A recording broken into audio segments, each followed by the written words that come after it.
kita lanjutkan lagi di sesi ketentuan bahan. Ya, ketentuan bahan. Tadi bahan-bahan baku, bahan olahan, bahan tambahan, dan bahan penolong itu berasal dari hewan, tumbuhan, dan mikroba. Ya, bahan yang itu boleh secara proses kimiawi atau rekayasa genetik, begitu yang sederhana. Gitu. Kecuali berasal dari memang alam, gitu ya, langsung dari seperti jahe, kunyit, gitu kan, itu boleh langsung aja. Jadi nggak harus bersertifikat ya, seperti itu ya. Bumbu dapur begitu kan. Atau selanjutnya nanti pelaku usaha mengajukan permohonan wajib ya, nanti di form itu harus memberikan informasi benar, jelas, dan jujur. Memisahkan lokasi, tempat dan alat penyembelihan, pengolahan, penyimpanan, pengemasan, pendistribusian, penjualan, dan penyajian antara produk halal dan tidak halal. Jadi harus dipisahkan. Adanya penyelia, kalau di Safdiklat ini penyelianya bisa pemiliknya sendiri, Ibu, Bapak Ibu semuanya ya. Owner sekaligus penyelia.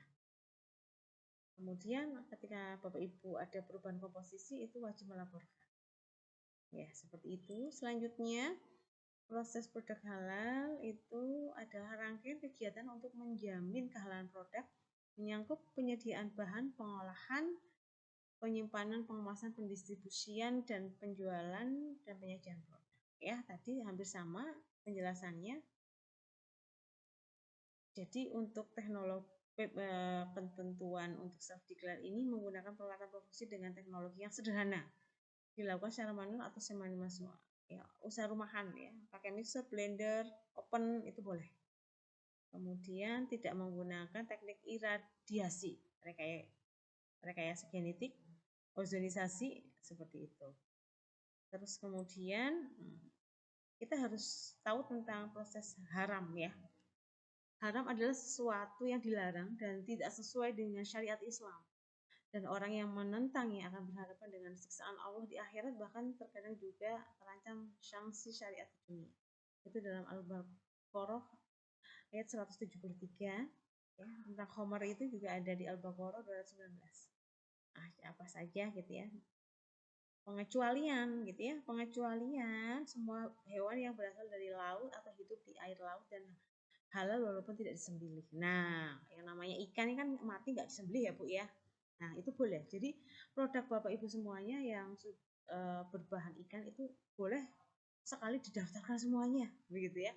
Bakso ikan, nugget ikan, keripik ikan, brownies ikan, itu boleh sekali. Yang nggak boleh adalah yang berhubungan dengan sembelihan. Untuk Safdiklat loh ya, tapi kalau reguler boleh. Oke, selanjutnya, nah, yang hewan yang haram. Nah, di sini nih ya, ada binatang yang imut, ya imut, lucu begitu ya. Ternyata banyak sekali turunan dari binatang ini yang sangat berbahaya ya bagi semuanya.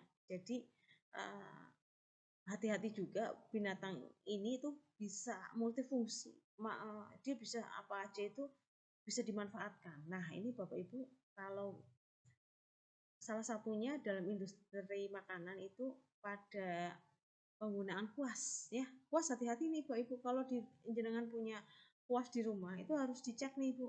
Ketika ngeceknya mudah gitu ya.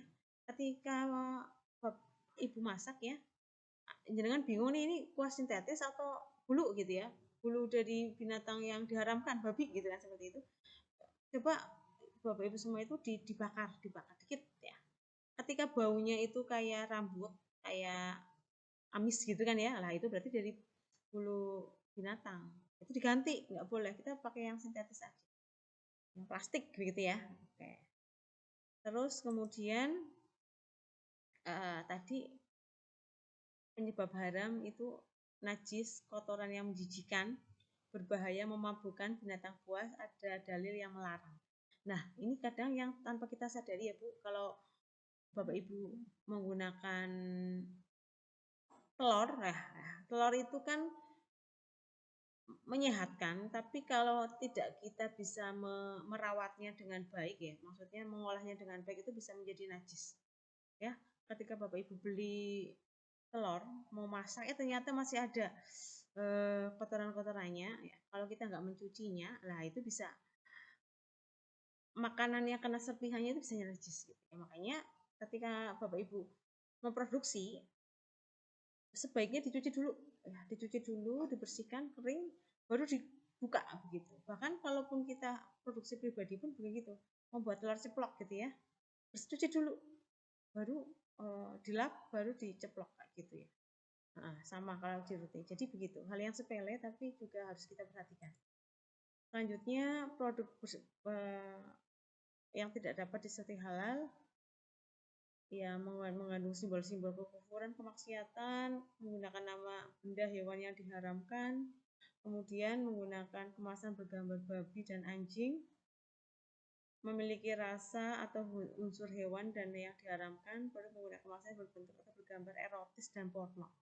Terus gambarnya aja udah konotasinya negatif ya, itu tidak diperkenankan.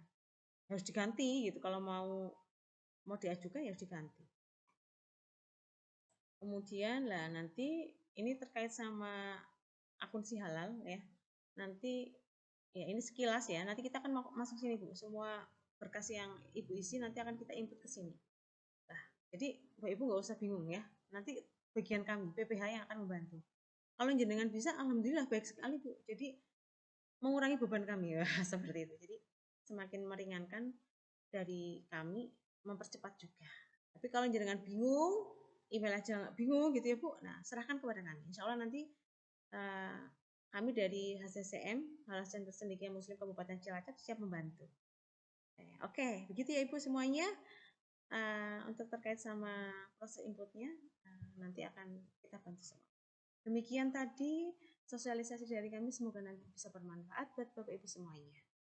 Wabillahi taufiq hidayah. Assalamualaikum warahmatullahi wabarakatuh.